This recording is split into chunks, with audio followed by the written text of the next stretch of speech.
This video is brought to you by the album Meh from Spudlock.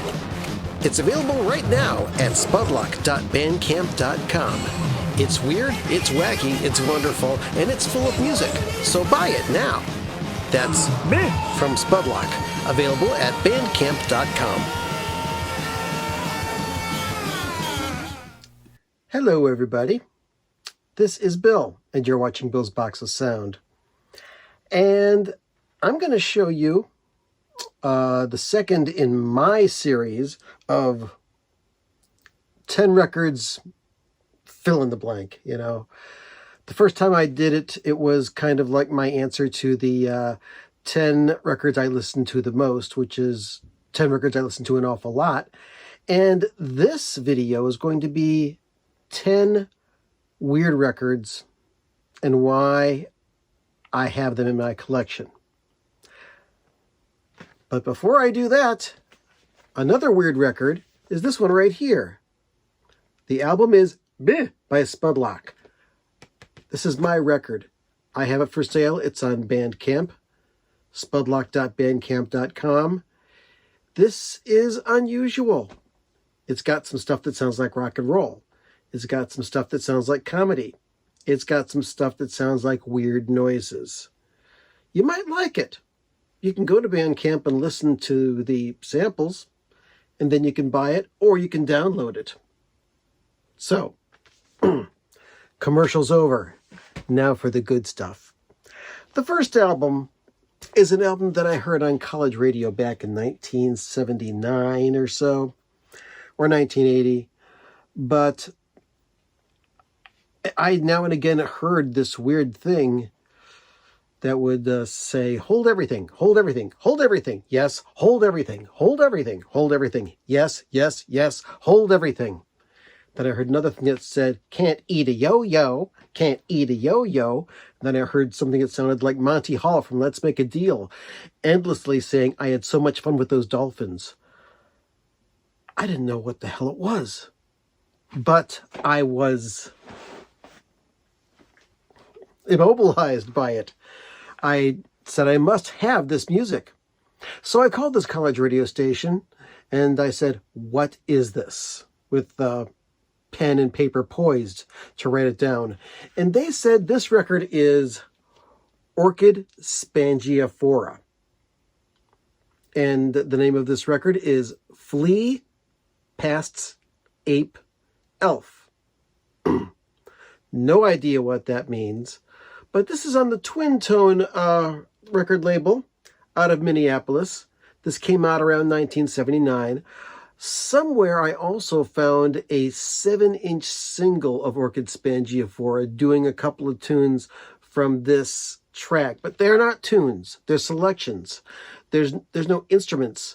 It's like he recorded radio and television and sounds around the house and just things he found and put them together for a sound collage. And for me, it was quite wonderful. And I treasure this record to this day. Now, this has been re-released a couple times. It's currently available as a download on Bandcamp with some extra stuff. And there was a 2 LP version of this that came out in, I believe, 2012. I'm going to have to find that someday and get it. But this particular record, which is, oops, there it is, on the Twin Tone label. Now, let's take a look at a few needle drops that are only a few seconds long from Orchid Spongiaphora. Until she gets tight longer. Roll it out. Until she gets out of shaving. I got even it.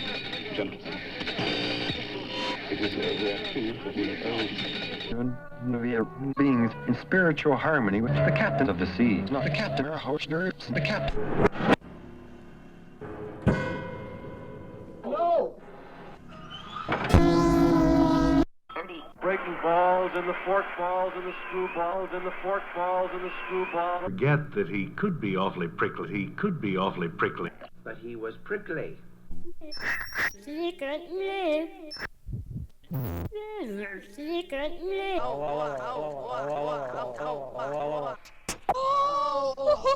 tune, call 516, coordinating bottoms. Glad your tune, call 215611561. You know, Laurie Anderson used to call it difficult listening hour, and I really love that description of some of the stuff I listen to.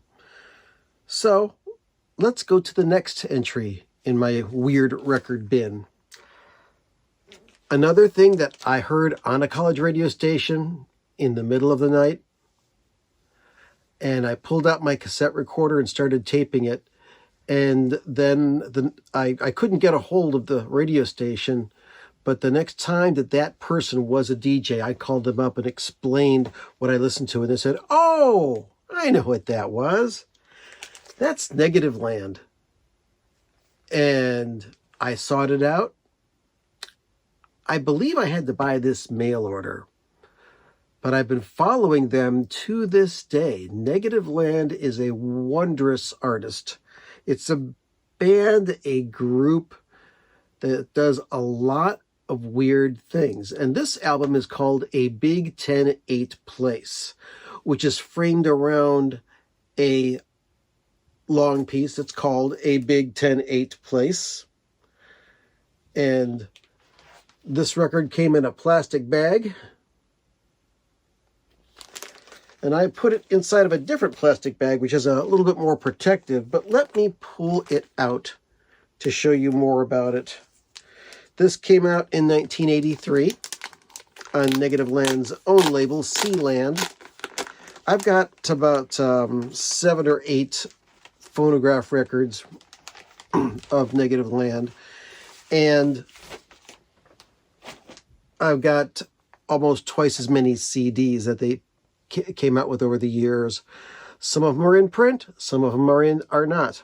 But those who know about Negative Land know how weird they are and how wonderful they are. So here's the record for A Big 10-8 Place, and this is the original sleeve that it came in. It actually has a little embossed thing in there that says, "In Jammer, can a jammer can." And then there's an N in the middle. I don't know if you can see that or not. And also inside of the plastic bag, well, you see the front cover. There's a bumper sticker in there, along with something that says, "Caution, do not save this bumper sticker." Because it forms a large attractive N in the cover. So then you pull out the stuff inside of here, and you've got this big ass poster, whoa, with little pieces of paper that say it was inspected by Ian, a clipping about a ham radio operator that was convicted, and then this big ass poster. Oh my God.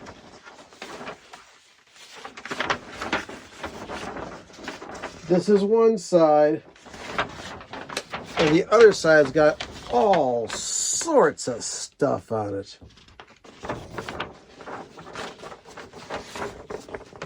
Dare I say it, you might have to spend more time looking at the poster than actually listening to the record.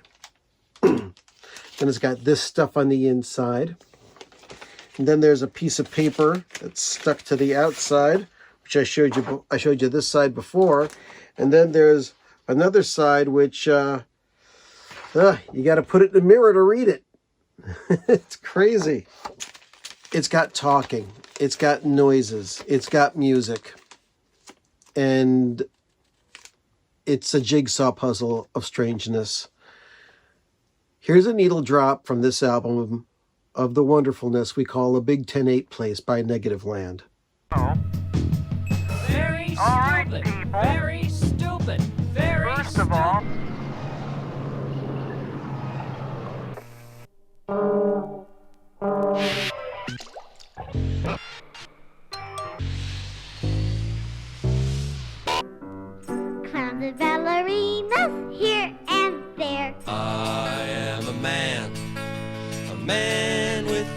fingers. Heard about that on News Center 4. 180, right up there at the top. And just before you get There. Will you please tell me what you did with my cigarettes? That hill at 90 miles an hour. You'll get into the appropriate lanes. Next we have Studies for Player Piano by Conlon Nancarrow. Now this is a record that I've only recently picked up, but I've been listening to Conlon's stuff for years.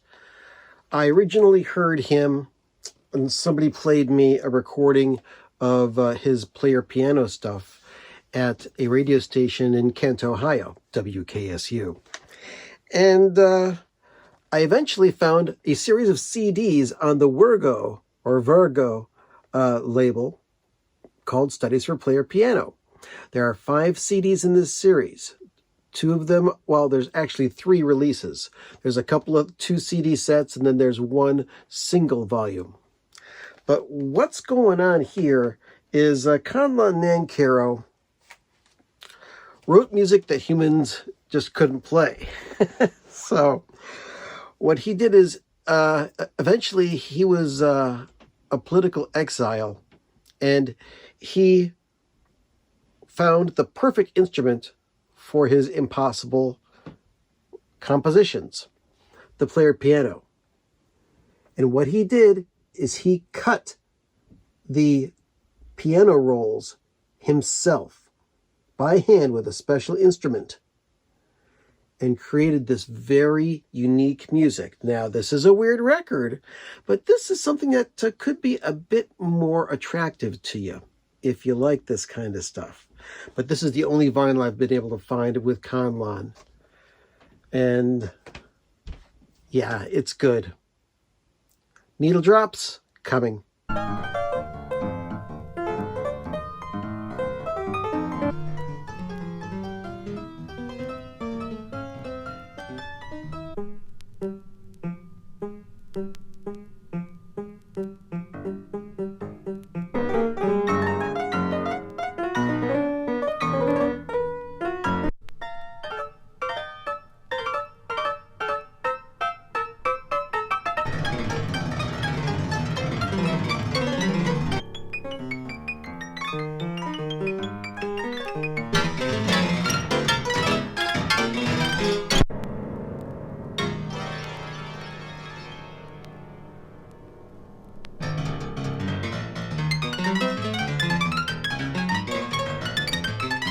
This next weird record, I'll bet you, is probably owned by more people than anybody else in the vinyl community, but mostly by Beatle collectors. Yeah, it's a solo album by a Beatle artist. Oh, you already know what this is. It's George Harrison's Electronic Sound. What a blissfully bizarre record this is. It's basically, well, tells you right here on the inner sleeve that recorded in Esher in Merry, England with the assistance of Rupert and Joe Stick, the Siamese twins, February 1969. That's the first side. And the second side is recorded in California, November 1968. With the assistance of Bernie Krause. Bernie Krause, along with Paul Beaver, early synthesizer pioneers with the Moog synthesizer. And most likely this is the same Moog synthesizer that was heard on the Abbey Road album. But this album is 2 long, avant-garde noise collages. And that's all it is. And even though a lot of you may have already heard this, here's the needle drop.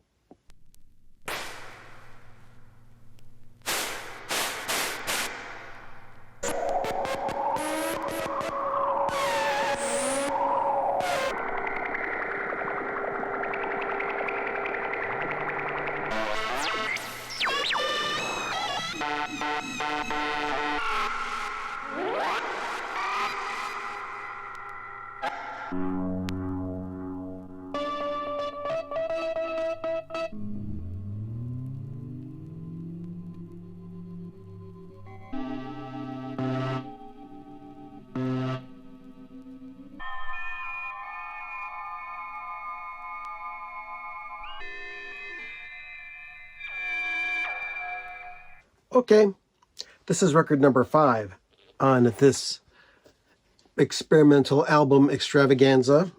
And this is the first of 2 albums I'm going to be showing that have a direct correlation with this guy here, Frith. And this is an album called Guitar Solos. And this album is just that, guitar solos, unaccompanied guitar solos. I mean, Frank Zappa put out several albums that were guitar solos, but they were accompanied by a band. And they were all improvised, and they were very conventional. These are not conventional. From the back sleeve, it says, "This is a record of unaccompanied guitar solos made in 4 days at Kaleidophon Studios, London. All the pieces were improvised, some completely, and some to a roughly preconceived idea. No overdubs were used. The music is heard as it was played, except for No Birds, which was made into parts, and Not Forgotten, from which we removed 2 notes." And it goes on and goes on and goes on. But look at this. He's got alligator clips on the strings of his guitar. He's plucking the strings with a small mirror. Yeah, this is different. Frith also has solo albums on the Ralph Records label. He was friends with the Residents. Probably still is. And he was also in the band Art Bears and, of course, Henry Cow. So, if you're into Frith, you know where this is coming from. There was also a Guitar Solos 2 album that came out, which was a conglomeration of Frith and other guitarists. You might want to seek that out. But right now, you will seek out Needle Drops.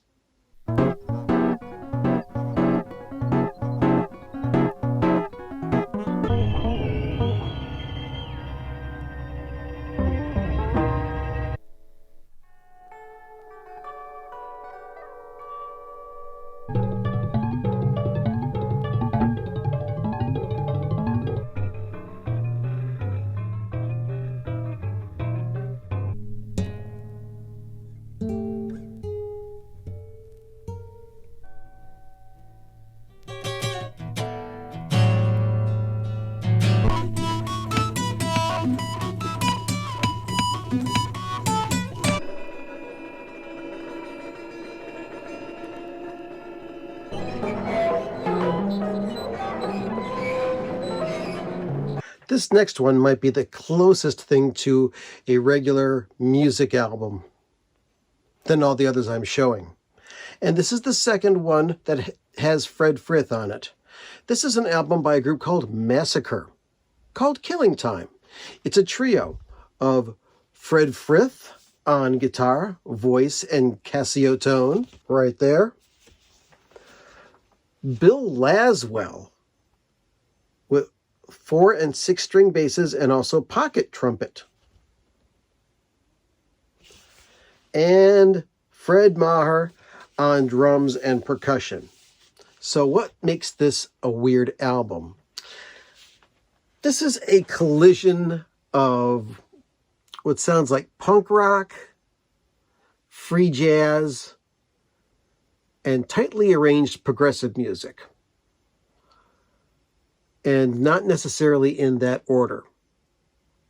There is vocals on this, but not necessarily words. And let's see. Yeah, all music composed or improvised by Massacre. And there are 13 songs on the album, if you want to call them songs. So, enjoy.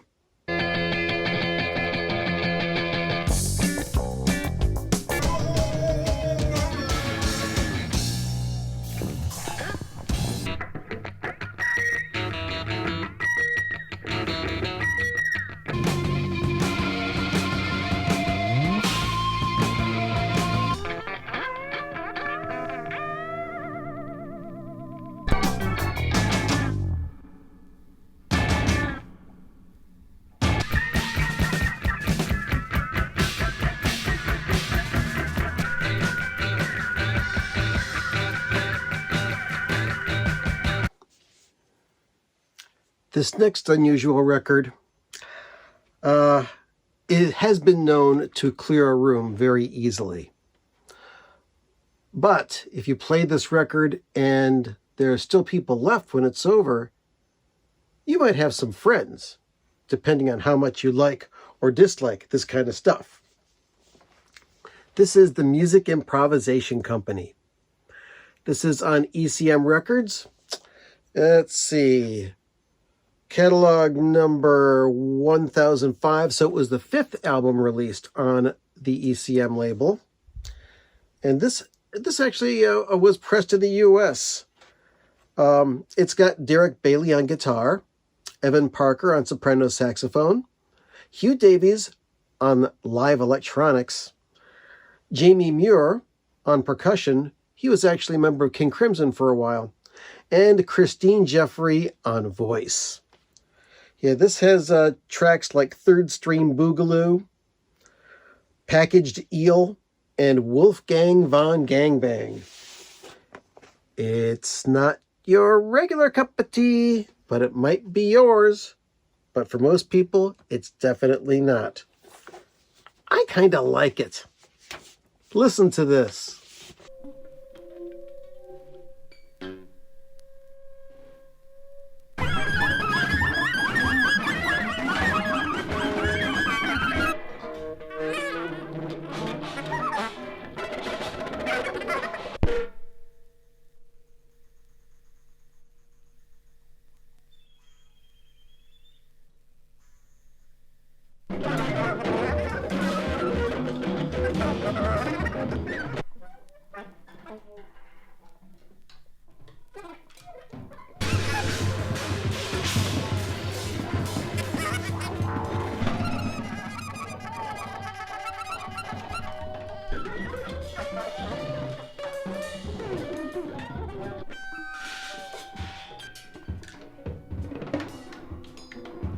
You know, I kind of like the Japanese noise band Boris. They've got some very interesting records out, and some of them are very difficult to listen to. Some of them have pop music on them. Some of them have really heavy rock music on them. And then there are others that just have strange noise.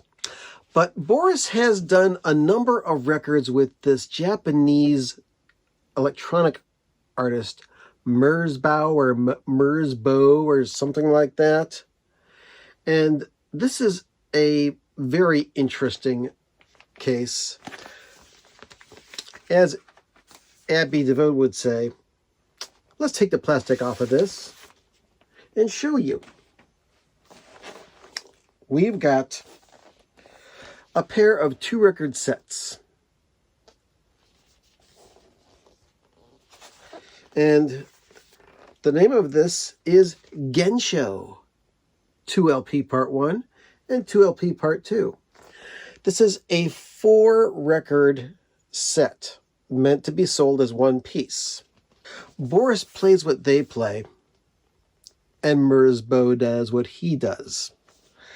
This record is supposed to be played, well, let's see, you're supposed to be playing one side of Boris on one turntable and MERSBO on another turntable at the same time. That's the way they want you to listen to it. But I'm just going to give you some samples of the MERSBO or MERSBO or whatever his name is right now.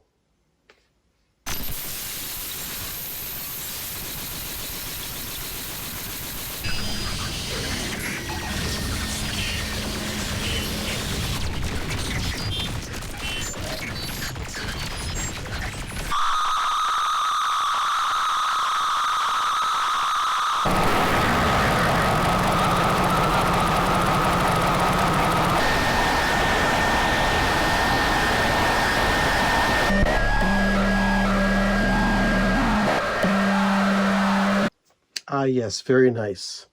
This next thing I found out from Devo Obsesso, aka Michael Pilmer. You know who he is.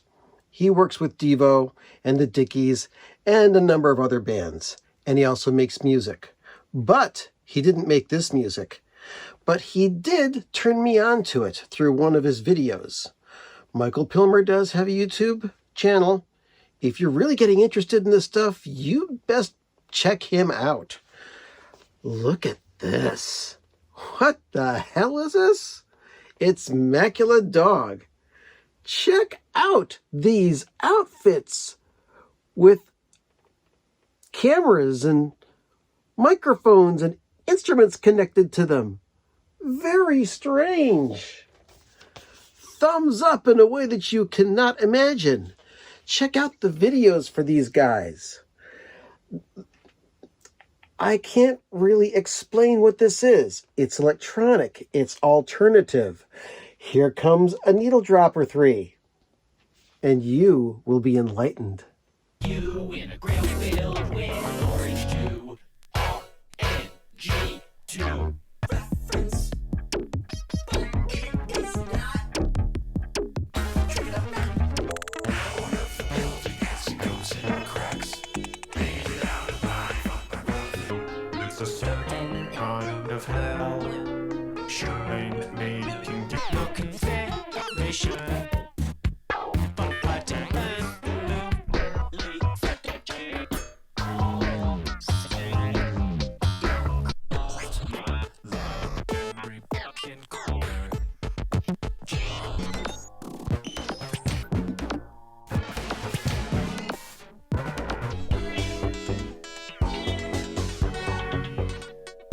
And what video about weird or unusual records would be complete without one of the strangest records that ever came out? A lot of people say it was done as a contractual obligation record. But some people say it is a serious electronic composition. Lou Reed's Metal Machine Music. I bought this when it first came out. There's all sorts of stuff going on. And it's a 2-record set of noise made by guitar amps and other electronic pieces of equipment that Lou put together.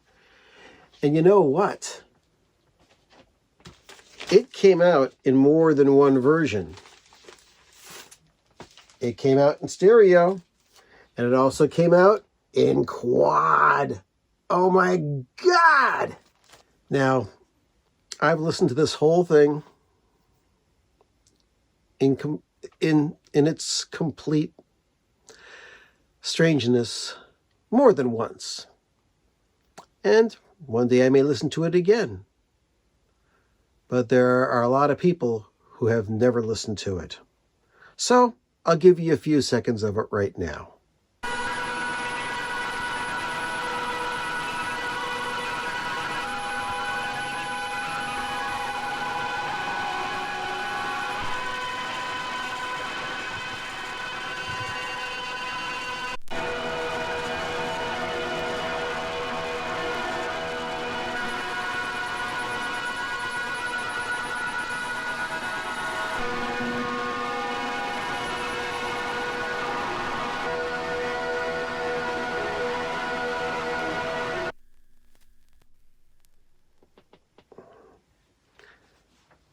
And that, my dear friends, is 10 unusual, weird records that I have in my collection. And why I keep them in my collection. Because I like weird stuff. What can I say? Except I had a great time, and I hope you did too. Like, subscribe, and buy my album. Go listen to some music. Later.